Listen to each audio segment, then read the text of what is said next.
Olha, hoje eu li um negócio que os donos dos postos de gasolina que venderam, né, para gente da organização do PCC, eu estava lendo isso agora no final da tarde, É. que eles não pagaram, compra o posto, não paga o combinado, e aí depois você como era o antigo dono do posto, você vai lá cobrar, você ainda é ameaçado de morte, Uhum. entendeu? Então isso aconteceu nessa compra que eles fizeram uma compra em massa de posto de gasolina e fizeram isso, não pagaram o que foi combinado e o pessoal ia cobrar e ainda era ameaçado de morte. Imagine aí, Mas você sabe que isso é uma entendeu? coisa curiosa, porque assim, Hum, ó, eu não sei, esse caso concreto que você está dando, eu não saberia dizer de qual organização criminosa é. Se é PCC, se é CV, não sei. Mas eu li um documentário uma vez, eu li uma reportagem uma vez, que falava de uma coisa muito interessante, que é a forma que algumas facções criminosas estão entrando dentro da legalidade. Mas não é para que eles são bonzinhos, eles não estão largando o crime, eles só estão usando a legalidade para esquentar o dinheiro.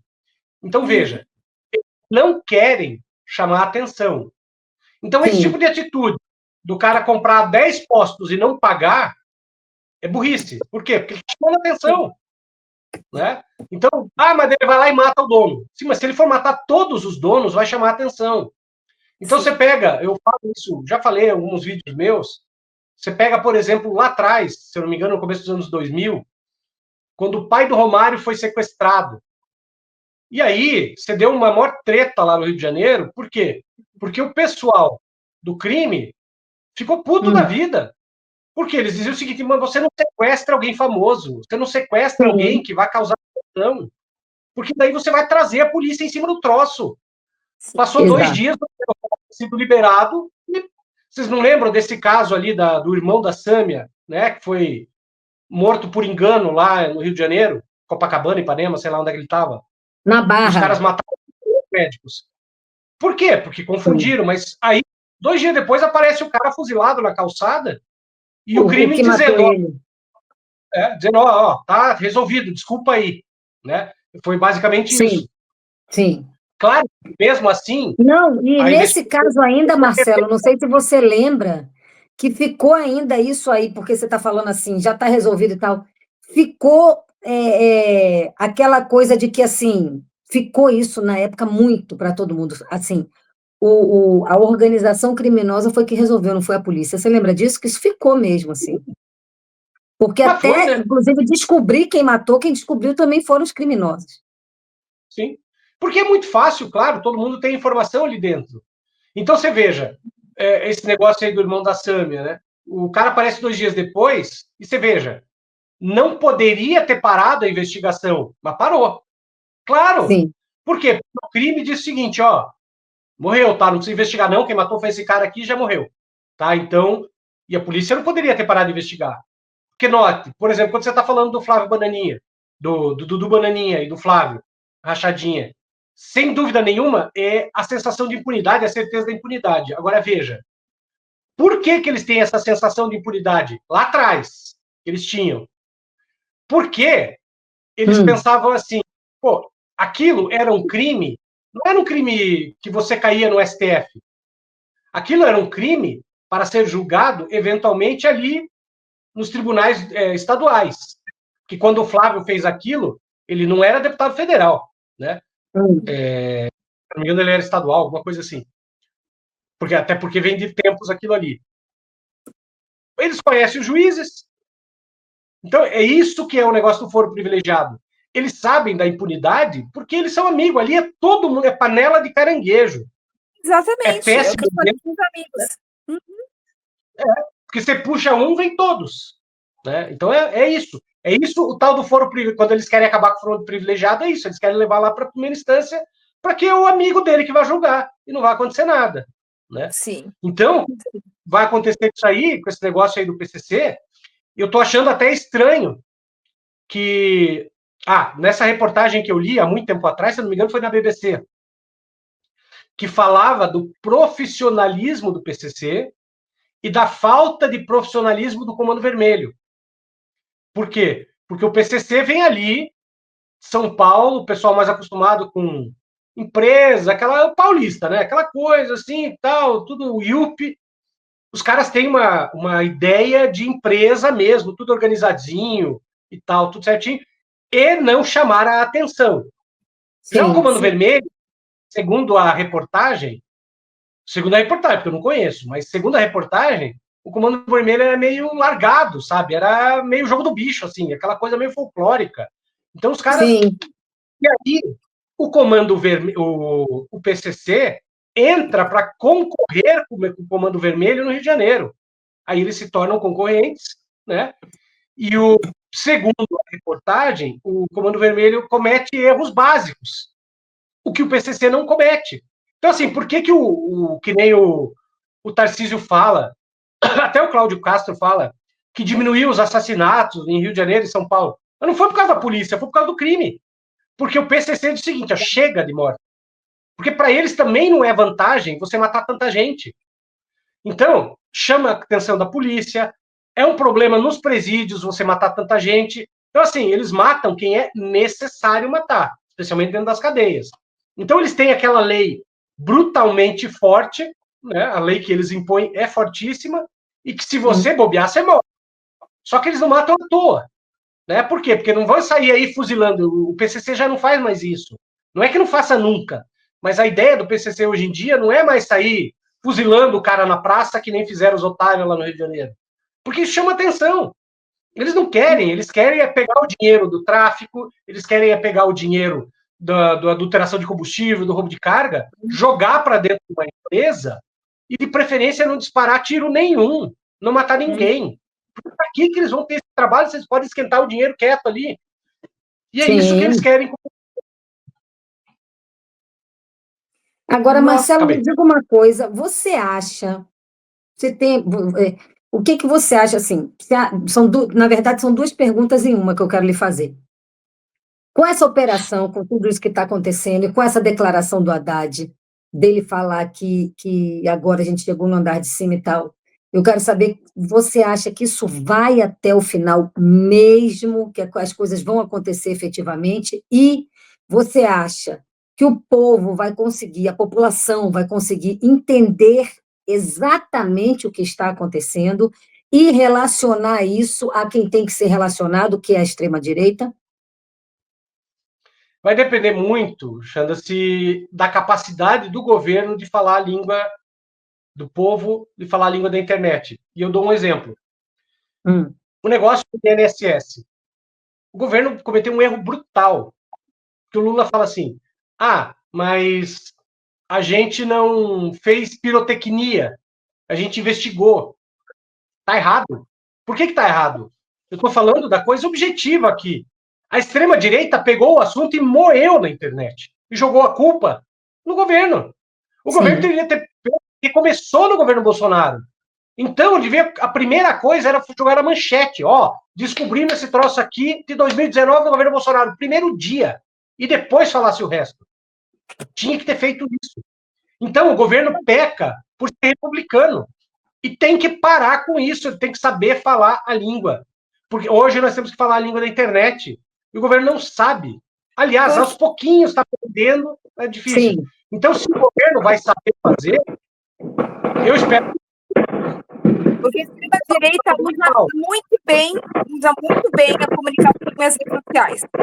Usa muito bem. Exatamente. E depois de alguns fenômenos, né, midiáticos aí da extrema-direita, a SECOM começou a acordar um pouco. Nicolas foi um dos casos, né? Aí começou a dar uma melhorada, mas a gente ainda não tá lá. Porque eles estão usando a ferramenta a bel prazer, né? Tá surfando nas possibilidades da internet. Tanto que eles levaram porrada que eles estavam até considerando seriamente aceitar, a extrema-direita, aceitar a regulação das redes, porque eles começaram a apanhar. Sim. Então, significa que nós estamos no caminho certo, nós estamos no caminho certo, e tem que seguir. Às vezes, aparece alguém lá no meu canal dizendo assim, mas daqui a pouco a esquerda vai estar dizendo que bandido bom é bandido morto. Não se trata disso, se trata de não ser otário, se trata da gente usar as mesmas armas. A gente não precisa fazer a mesma coisa. A gente pode falar a verdade, só que a gente tem que usar a internet para falar a verdade. E se for necessário traduzir a verdade de uma forma bem fácil para as pessoas entenderem, a gente tem que fazer isso. Por que eu digo isso? Porque a esquerda ficou anos e anos sendo a esquerda de gabinete. Depois que o PT entrou no governo federal em 2003, ele que se converteu numa esquerda de gabinete. Sim. Esqueceu de pisar no povo e tal. E não é isso, sabe? E hoje em dia, eu ainda vejo, eu tenho, por exemplo, eu tento às vezes algumas entrevistas, né? Fazer algumas entrevistas com algumas pessoas, alguns deputados e tal, alguns políticos, mas você não tem noção de como é difícil, sabe? Ai, não sei. Ah, vá puta que pariu. Quem precisa da propaganda é você, não eu. Sabe? Eu quero Sim. dar um jeito, não, vem aqui, vamos discutir. Olha, você está falando você- exatamente o que o Pedro Zambarda fala o tempo todo. O tempo todo. Sabe por quê? Porque essa explicação toda para a população acaba caindo nas costas dos canais de esquerda mesmo. Entendeu? Sim. Que trabalham e que ficam ali explicando e fazendo e tal. E assim, lógico que é um trabalho que precisa ser mais valorizado, e os políticos precisam ir nos canais, independente do tamanho desse canal, entendeu? Aí a gente vai pegar isso e jogar isso lá para a extrema-direita. O próprio Bolsonaro ia em tudo quanto era canal. Tudo. Agora ele não vai mais a lugar nenhum, porque agora ele está preso em casa e tal, mas ele ia em tudo quanto era canal, botava a cara dele em tudo. Tá? Então, isso é uma coisa que é tão escancarada, Marcelo, tão escancarada, como é que a esquerda não aprende com isso? Entendeu? Então, tem que pegar sei lá, um Haddad da vida, enfim, todos, né? Citei Haddad aqui porque me veio à cabeça agora, mas assim, tem que ir no seu canal, tem que vir aqui no Folha, tem que ir no DCM, que já é maior, tem que ir em tudo. Lula mesmo tem que rodar em todos. Haddad também tem que ir em todos, gente, tem que ir em todos. Não pode falar só com o Globo News, não, gente, só com o Fantástico, não, não pode. Porque a Globo depois pega um trecho lá, igual fez com o Lula, né? Pega um trecho lá super tendencioso, enviesado, deturpado. Veja, ó, a questão do Haddad, por exemplo. Um determinado veículo fez uma entrevista algum tempo atrás com o Haddad, um veículo progressista, fez uma exclusiva com o Haddad, eu achei legal. Mas eu vou dizer para vocês, eu não aguentei assistir 3 minutos. Eu fiquei irritado. Por quê? Porque eu queria, porque sendo um veículo do nosso campo, o cara se dispõe a dar uma... Porque o Haddad, ele é um cara complexo. Ele é um cara inteligente pra caramba e tudo, Sim. mas se você der trela ao Haddad, ele vai ficar falando catedrático, porque o Haddad é um catedrático. Sabe? E o povo não entende porra nenhuma. Então, o que eu queria que o canal tivesse perguntado na primeira pergunta? Haddad, quando é que o arroz vai baixar, porra? Amanhã? Segunda-feira? Quando? Não. Não, porque veja bem, porque os índices... o povo não quer saber, o povo não entende. E será que eles não entendem isso? Mas onde é que está o problema? O cara que estava fazendo a entrevista é um jornalista bom, é bom, eu não vou ser indiscreto e falar quem é uma pessoa de qualidade, o canal é bom, mas o cara, puta, ficou uma entrevista merda, impossível de assistir, ninguém viu. Por quê? Porque tava chato. Aí você pega um cara do tamanho do Haddad, um cabeção, o cara é ótimo, você pode torcer o cara de qualquer cor, você consegue tirar o que você quiser dele. Porque com o Haddad você pode falar de música, você pode falar de literatura, você pode falar de filosofia, você fala o que você quiser. Ele sabe tudo. E aí o cara vai, sabe? Ai, porque veja bem, parece que eles têm vergonhinha de falar a língua do povo. E eu tô falando de um canal de esquerda, que parece que tem vergonhinha de falar a língua do povo. O povo quer saber quando é que o arroz ia baixar. Era simples, era básica a pergunta. Haddad, quando que vai baixar e o que precisa? Não. Aí deixa o cara, porque se o cara faz uma pergunta complexa, o Haddad fala de forma complexa. Ele responde como ele está respondendo na Globo News. Né? E não é isso. Então a esquerda está errada. Ela não sabe se comunicar. A gente fala isso o tempo todo. E é por isso que o Lula sabe fazer. Só que o Lula não dá para ficar cobrando. O cara cobra o Lula, né? Cobra a bola e vai lá e cabecear. Não dá, porra. O Lula é um velhinho de 80 anos. Tá ligeiro e tudo, mas é um só. Precisa dos outros se espertar, né? Fala pessoal da Folha Democrata, aqui é Pedro Zambarda, editor do canal, falar um pouquinho a respeito da necessidade de vocês financiarem a Folha Democrata, gente. A Folha Democrata é financiada através de um Pix chamado Folha Democrata, é o endereço do Pix, né? folhademocrata@gmail.com. Nós precisamos do nosso jornalismo financiado por vocês que são do nosso público, porque nós passamos vários perrengues aqui com o YouTube, vocês sabem muito bem. E mesmo assim, graças a essa comunidade muito unida, a gente conseguiu fazer lives históricas, acompanhar praticamente ao vivo a campanha do Guilherme Boulos, trazer informações exclusivas a respeito de Gustavo Gayer, de Olavo de Carvalho, de todos os bolsonaristas, combater as fake news e tudo o que a gente acompanha.